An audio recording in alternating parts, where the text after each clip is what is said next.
And we are going to switch to our next segment, which is the life hack. So welcome to this virtual stage, Mr. Volker Frank. Awesome. I got interested in cryptocurrencies some 9 months ago, maybe.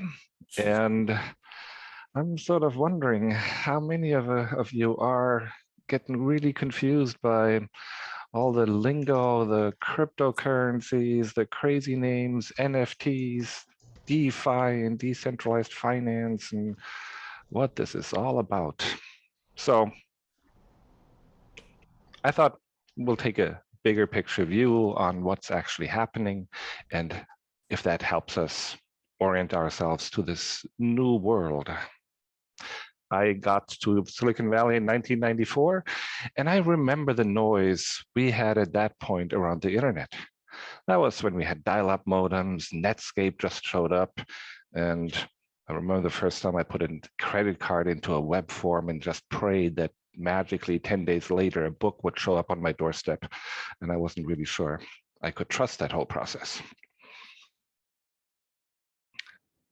I also remember the conversation I had with a colleague about buying Google at $47 a share.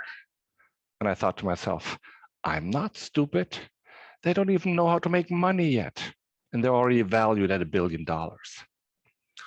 So all this chatter today reminds me an awful lot about the early days of the internet and all the punditry that was occurring. So let's think about what has happened since. In the 90s, companies started talking to consumers directly. Today, we call that e-commerce. So they were removing middlemen. So a lot of the innovation and the efficiency that comes from the internet in the information age is about removing middlemen, or the fancy word for it, disintermediation. In the 90s, that was the brick and mortar stores and Amazon, or airlines selling us tickets directly and no longer relying on travel agents. The list is long and the time is short. So in the early 2000s, we started to talk to each other. So obviously that's social media, but we disintermediated the entire cab industry and got lifts and rides from each other. We disintermediated resorts and hotels by renting rooms to each other directly with Airbnb. Yeah, and so we now were in conversation with each other directly and got a lot nicer rooms for a lot less money. So this is what is starting to happen in the Web 3.0 and the world of finance. So which are the middlemen that are now staring down the barrel of the gun? Let's start with Visa and MasterCard. Like, how many vendors on the planet are tired of giving 3% of everything they sell to Visa and MasterCard and the banks behind it? The technology, the roadmap for the technology is there, both in speed and volume of transaction, to replace Visa and MasterCard directly. It's just around the corner. And it's not Bitcoin or Ethereum. They're sort of the horse buggies of transportation and are already outdated, 5 years into their existence. We're now in the 5th, 6th generation of these currencies, and it's dazzling. The next are banks. Einstein declared compounding interest the 8th wonder of the world. Yeah, the way we save money and then lend it out to others. And banks got used to the idea that, they would compound our interest every year, and over our lifetime, we would see dramatic savings at the end. In the world of crypto, they need savings, they need liquidity. They have the equivalent of savings accounts, and they compound your interest daily. So instead of having to wait a lifetime to see the exponential growth of compounding interest, you just have to wait a few months. It's very dazzling. Stock exchanges and the way we manage fractional ownership of a valuable asset. Yeah, that's our companies. These new companies, they don't have stocks. They don't go public issuing stocks and going to the stock exchange. They have governance tokens and their currencies themselves. That's how they raise money.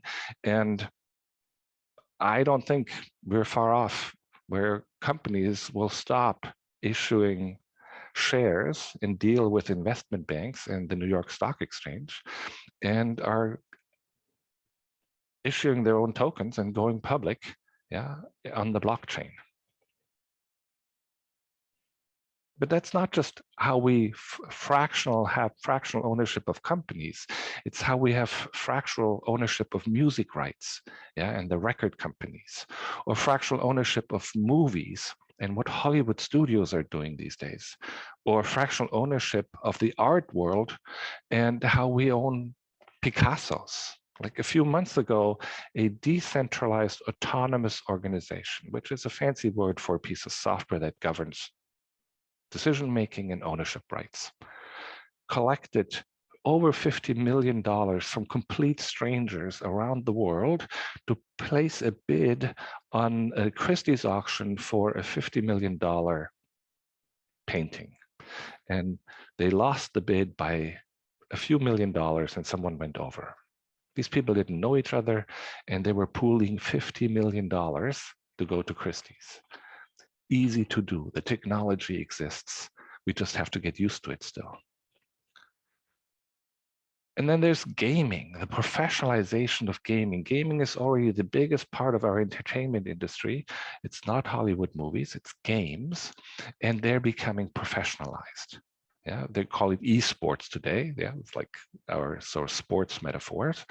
But with cryptocurrencies in games, people will get rewarded for playing these games, and there will be people who are avid enough about gaming, yeah, to make that their living. These things are just around the corner. The second aspect that is important to me that I'm watching is the pace of innovation. Yeah, we've heard so much about how quickly things are changing, and certainly in the world of software, they've changed a lot faster than, say, in the world of cars or fax machines. Here, we're talking about open source software. This is not software that is owned by a company that is protected, like Windows is protected by Microsoft. This is like Linux. Yeah, the internet today is run 70 to 80% by open source software because it's safer, faster, and more powerful, not because it's free. Google would pay for an operating system if it were better than Linux. But Linux beats the pants out of anything private companies can develop and pay people for. So the world of crypto is dominated by open source software. Innovation is as fast as copy, paste, and then making some modifications. The rate at which these ideas are evolving is mind-blowing. You don't have to wait decades for Windows to become halfway decent. It's copy, paste, improve. Facebook was competing with 5, 6, 7 other social networks for dominance. Yeah, some we remember, MySpace or Friendster. That was a competitive field of 6 of 8 players. Here you have a competitive field of thousands of projects at the pace of months. So whatever feels impossible at the moment will have changed 6 months from now. Yeah. The sector is already capturing $2 million and it just lost $1 trillion. The height was in October, it's 3 trillion, and the trend is going in one direction and it's moving fast. So don't miss your bet on the next Google at $47. Here are a few takeaways. Where are they? Crypto is not a fad. It's not going anywhere. It's a tsunami that is just around the over horizon and it hasn't hit the beach yet. It won't take long.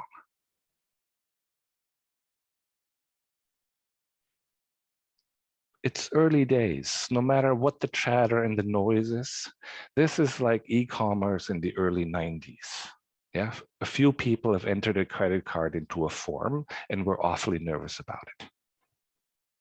So the opportunities are everywhere. Find a trusted guide. Crypto, without a doubt, is a global Wild West. And it's made up of hackers, gamers, and high finance. And it's a bizarre brew. And particularly because, I mean, it's cryptography. So that is the world of hackers and scammers and tricksters. And it is the Wild West. So we are the people on the wagon trail. We need a scout that is armed to the teeth to help us cross the continent. And then my sense is I want to focus on the infrastructure and the ecosystem. That's like investing in the railroads and the tracks, not the cargo that was moved by the railroad. All these NFTs, all these shiny objects, yeah, that's the cargo, that's the casino. But they're the companies like Netscape, like the companies that build the routers for the internet, that build the infrastructure for it to function.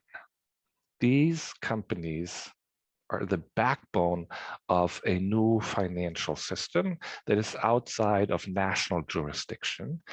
And the genie is out of the bottle. Like nobody can stop Bitcoin, even if you tried, even if we all decided it used too much energy and we don't want it anymore. It's like a weed. As long as there's a computer, there will be Bitcoin. Nobody can stop it. China outlawed it. It was in the news for a week, and then we stopped talking about it because it was irrelevant. The same for Kazakhstan, an energy-rich country that ran a lot of computers with Bitcoin on it, and they outlawed it. It was in the news for 2 days, and then we stopped talking about it because it was irrelevant. It's a weed. Some of it is like an invasive species and will regret that it ever was put into the wild. But these things are put into the wild, and then they have a life of their own that is outside of anybody's control. That's my case to you. Thank you. Woo! That was great. Thank you. Yeah, thank you, Volker. Volker, Wow, that was great. You Yeah, didn't mention anything about, excuse me, what those foundational companies are. You talked about trains and Yes. tracks, but Awesome. you left a huge hole in that conversation. If you don't I mind. just want to acknowledge, I see that Carol and Millie have a question too, but let's start with the gentleman who just spoke. Awesome. And how am I doing time-wise? We have just maybe 2 minutes, and then we're Okay. gonna break for a moment and then turn to the main program. So we It can was take very a hard to couple of condense questions. this all down. Yeah, you did a Very well fantastic done. job. That was. So let's take. All right, who was infrastructure. Yeah. Yeah. The blockchain, the companies that are developing the next generation of the blockchain, and we already know some of those names: Avalanche, Solana, Cardano. It's at the moment about the speed of the transaction and how many thousands of transactions you can do in parallel. That's the challenge. That's where at the moment Visa still has a leg up. And like for Bitcoin, yeah, it was 5 transactions a second, and you had to wait 10 to 30 minutes for the transaction to get verified. That's not how you want to go shopping for coffee. Right now, these new technologies are already at a rate of thousands of transactions per second in 2 or 3 seconds, which for buying coffee is still a little long. But yeah, we already understand how to change that with an order of magnitude. So which blockchain is fast and cheap and can create big volume? And the candidates today that we know of are Avalanche, Phantom, Cardano, Solana. That's an example. Thanks, Volker. So hold on a little bit, Carol. And by the way, I am not a financial advisor. Exactly. I'm not giving financial advice. I'm not certified. So all these disclaimers given. All disclaimers. And I also want to say, I love all the hands going up and this like triggering so many questions, and it's fascinating. And I think with the point that Volker wanted to make was, you got to be aware of this. This is happening. And there's so many more conversations and questions. And if Volker, depending on if you want to kind of stay behind when we do a little break, we can have a more conversation now. But I just want to invite us to have conversations going forward about this. This is just a awareness thing. This is plopped into our court now. And it's not something happening out there, over there. We will be in this. So this is like the conversations we had about the internet in the early 90s. Yeah. And there were a bunch of people who said the internet is a bunch of hooey and it's going to go away and don't worry about it. Yeah. And then there was the utopian side where it's going to change the world overnight, and that other side, and that is happening today. And so just remembering that we were all wrong in the 90s, and it created bigger changes that we could foresee in places that we weren't looking. And you said you made the comment of find a trusted guide, and I wondered how you did that. I started with friends. I am a techie, so I have some techie friends, and I went into a project with 40 other people when we were experimenting with decentralized finance and daily compounding saving accounts. My first transactions that I did, we actually did with screen share, and someone was looking over my shoulder, and we were checking, am I on the right blockchain with the right setting and the slippage fee, and which button do I hit, and why do I need to enable this? And it is. That's important for me to hear. So screen share, and someone like hit that button. No, not that button. No, that. No, because you made it sound so.